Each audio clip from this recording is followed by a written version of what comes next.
Hello.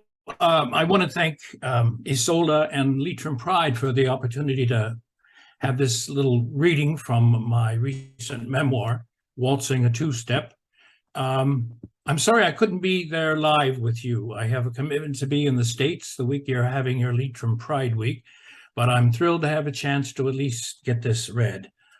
My memoir covers the earlier part of my life, and so I've pulled an excerpt that talks about what it's like to be a teenage boy, gay boy, aware of his gayness, and has to face the mysteries and the expectations of dating girls.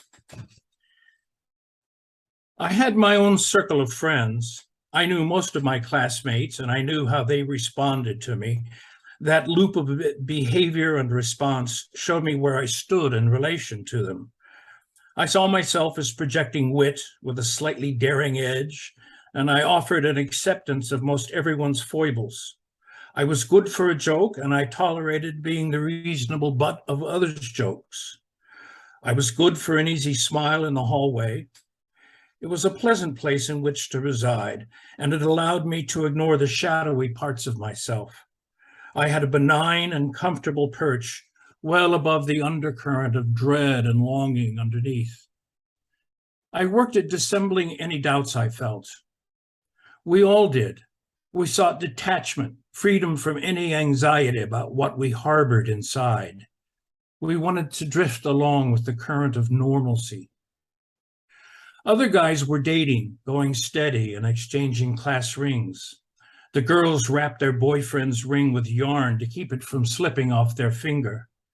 The ideal wrap was Angora wool, brushed out into little bird nests around the ring setting. The boys wore their girlfriends' rings on a chain around their necks. This was becoming slightly passé even then, but it was a fashion that still lingered, and I was intrigued by it. I was ringless, and I studied the pairings off. Hallway gossip monitored the latest couplings and uncouplings. I see now how much of the personal drama I missed. I saw the ring bearing as public display. The more desirable the couple, the more glory found in the coupling.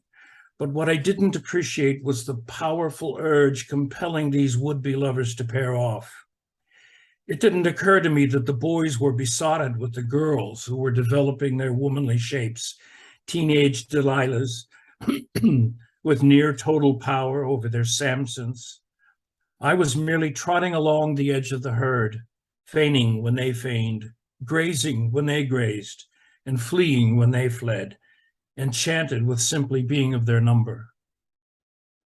My sophomore year, I went with a girl named Judy. Judy was a private soul, more fearful than aloof, but talented enough to be a regular pianist for the music department, including the full choir that rehearsed in the gym on Tuesday and Thursday mornings. She was small and thin and wore dark-framed glasses and kept her black hair heavily sprayed into the era's bouffant and flip style. She was an only child of retired and protective parents. Judy was 2 years older than I. Pairings in which the boy was older than the girl were rare, but they occurred. Never the other way around. Yet, she and I never spoke about our age gap. Our conversations were awkward, serious talks between two high-strung adolescents wanting answers to questions we hadn't clearly formulated yet. My parents watched us out of the corner of their eyes, relieved I was dating, if unsure what I was doing with this girl. I can only imagine what her stern Lutheran parents must have thought. They kept tight vigil over us whenever I was in their house. In the spring, Judy asked me to the junior-senior prom. The weekend of the prom, Dad was gone on a fishing trip. Mom followed me out to the driveway as I left that evening and took a photograph of me standing next to the open car door, recording this milestone on my road to manhood. In the photo I have of that moment, I am preening a bit in a white tuxedo jacket, on my own, poised to claim the girl and take her to the ball. I see myself standing in a dream that I knew would please so many people, especially Mom and Judy.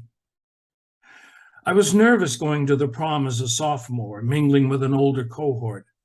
As it turned out, the mingling was quite limited.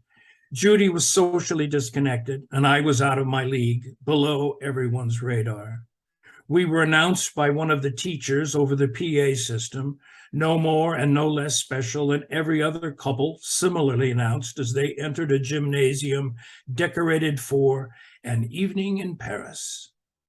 We danced. We posed for a photo in front of a roll-down canvas with an image of the Eiffel Tower.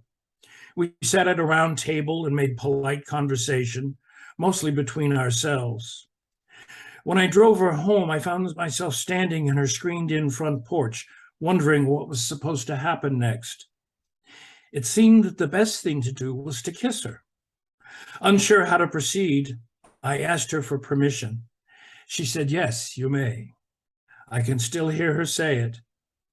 I reached out my left hand and promptly crunched the stiff bouffant hair beneath it, leaving it flat on one side. Then I drew this nervous, fragile, intelligent girl toward me in a movie-inspired embrace that ended by smearing her heavy foundational makeup onto my rented dinner jacket. The book again is called Waltzing, a Two-Step, Reckoning Family, Faith, and Self. My name is Dan Juday, and you can find it on Amazon. And there are copies yet in Lieber and Sligo and the Reading Room in Carrick-on-Shannon. Thanks very much.